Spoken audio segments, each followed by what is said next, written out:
Hey everybody, welcome back to Bible Story Night number 8. I know last time that I previewed I'd be giving the story of Samson, but I have a product that has not come in the mail yet that will make that story spice up quite a bit. We're going to wait on that until next week. Hopefully we'll be able to go full throttle with Samson for Bible Story Night number 9. But for today, we're going to do the great story of David and Goliath, which I know that everybody loves. It's my personal favorite. So let's get going. Okay, in this story, it's important to understand that David is a youth, meaning that he's probably not finished the puberty cycle, so his voice is going to be a little bit higher and softer. It's going to be more like this, and so be prepared for that. Goliath is going to be more like this, and everybody else is going to have my accent. Let's start. The story of David and Goliath is set just after the dark ages of Israel known as the Judges. That's when Samson's story took place. But then Israel asked for a king, and God gave them King Saul. King Saul, well, he wasn't necessarily the bravest or the most courageous of all the people in the land, but he was very tall and handsome and had all the looks of a king. Well, Saul had disobeyed God on multiple occasions, and finally God said, I'm going to take away the kingdom from Saul and I'm going to give it to somebody else. At the time, the Israelites were at battle, at war with the Philistines, and so Saul and his armies are at the front lines fighting the Philistines. But in the midst of all of this, Samuel is told by God to go to the house of Jesse. Jesse has 8 sons, and God tells Samuel that I'm going to show you who will be the Lord's anointed from the sons of Jesse. And so Samuel grabs up his stuff and he goes to the house of Jesse over there, and he gets there. And Jesse opens up and says, "Come on in." And Samuel tells him, he says, "I'm not here on a social call. I'm not here to just have a chat, basically. I'm here because God has sent me saying that the Lord's anointed will come from one of your sons." And Jesse says, "Oh, really? Well, here's my son Eliab." And Eliab, he's like Saul, very tall, handsome, has all the strappings of a king. But Samuel looks at him, and God reveals to him, no, that's not the one. And so Samuel says, "Do you have another son?" Well, in fact, Jesse pulls all 7 of his first 7 sons and brings them in, and Samuel looks at each one and goes down the line, and each time God reveals to him that nope, none of these are to be the Lord's anointed.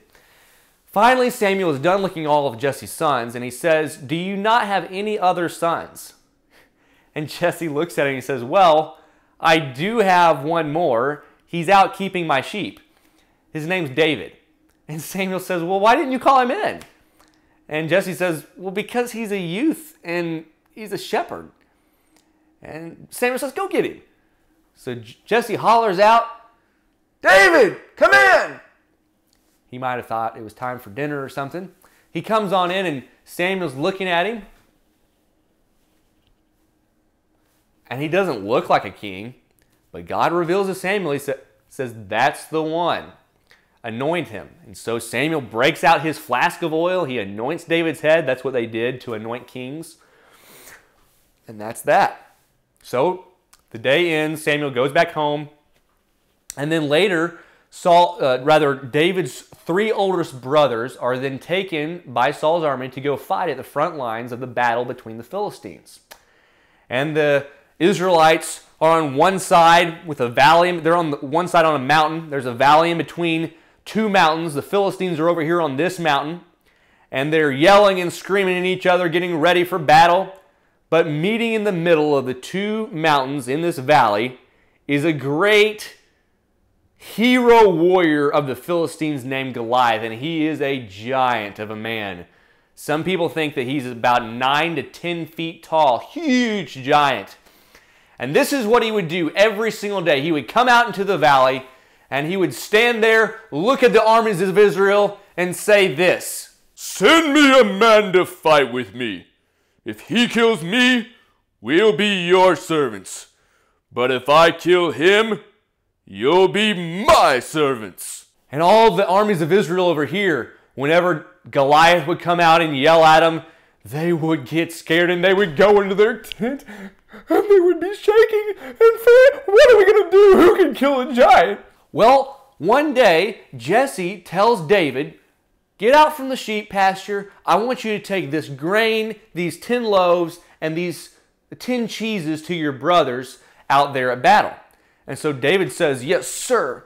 And he takes his little lunch pail and he goes off to the battle lines. As he's approaching the battle lines, he hears a commotion. And the Israelites are yelling, ah! And they're getting ready for battle, and the Philistines are over there and they're yelling, ah! And then all of a sudden, these Israelites start running back to their tents and they're shaking. And the reason is because of the great giant in the middle of the valley has come out to face them. And David sees all these people running back and forth, and he asks somebody, he says, hey, what's wrong? Why is everybody running away? And the guy says, have you not heard of the giant they've sent out there? Nobody can defeat him. And if anybody does defeat him, the king will make him very rich.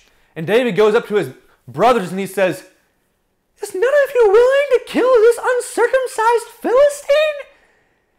And his brothers say, his oldest brother Eliab looks at him and he says, David, what are you doing out here? I know what you're about, your prideful, insolent heart, and you're just out here to see what's on the exciting front lines of battle. Get back home, get back to the sheep, get out of here, you little twerp. And David says, listen, nobody in Israel is willing to stand up to this giant, and he's defying the name of the God of Israel. Is there not a cause? And one of the messengers of the king's court hears David, and he takes report back to King Saul.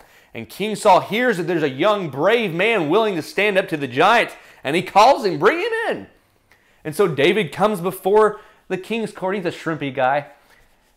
And he says, yes, King Saul. And King Saul says, I was expecting somebody, I don't know, more of a soldier type. And they bring in some shepherd boy? And David says, King Saul, let me tell you a story that will prove to you that I can defeat that giant by the power of God. One time, I was out keeping my father's sheep, and a bear came, and he tried to take one of the sheep.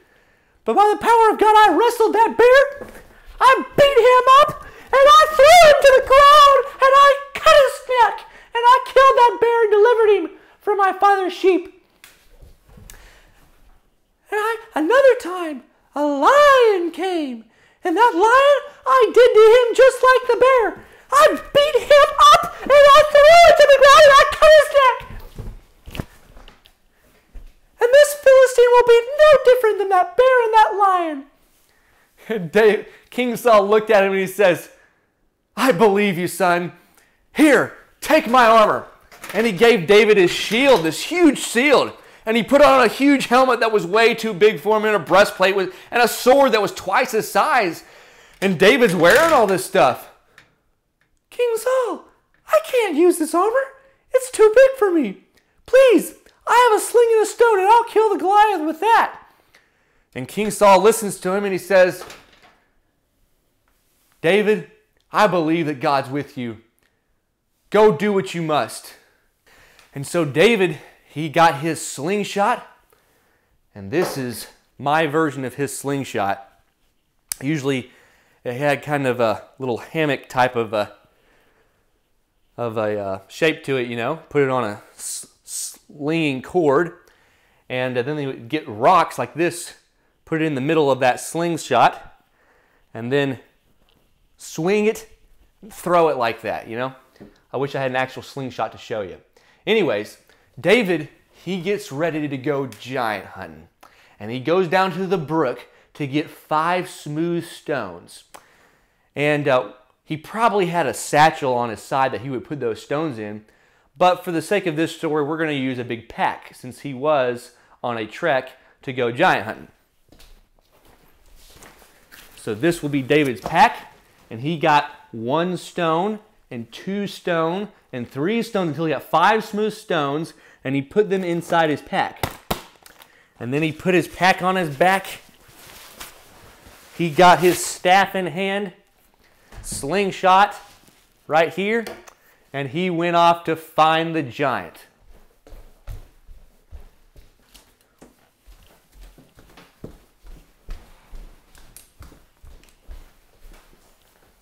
And he came up to the battlefield, and there's Goliath. And he's out there just like every other day saying, "Send me a man to fight with me. If he kills me, we'll be your servants. But if I kill him, you'll be my servants." And David came out to meet him. He was several yards away down in that valley. And he held his stick up at Goliath and he says, "Today I will stop you from defying the God of Israel." And Goliath, he looked at that little shrimpy shepherd boy and he said, "Ha ha ha ha ha! What do you think, I'm a dog you can chase away with a stick? Come here and I'll give your body to the birds of the air and the beasts of the field." But David looked up at that giant and he told that giant, "You come to me with a sword and a shield, but I come to you in the name of the God of the Lord of Israel, whose name you have defied. And today I'm going to take your head from you, and I'll feed it to the birds of the air and the beasts of the field. And God's name will be glorified in Israel today." And with that being said, that Goliath, he got mad and he pulled out his sword. He got his shield from his armor bearer and he started running at David. Man, he was running at David. And David took off his pack. He got that slingshot and that stone, and he put that stone in his slingshot, and he started winding it up. And that thing got faster and faster until he let it fly. And that stone, it started hurling at Goliath's face. And this is what Goliath's face looked like. And that stone kept coming closer.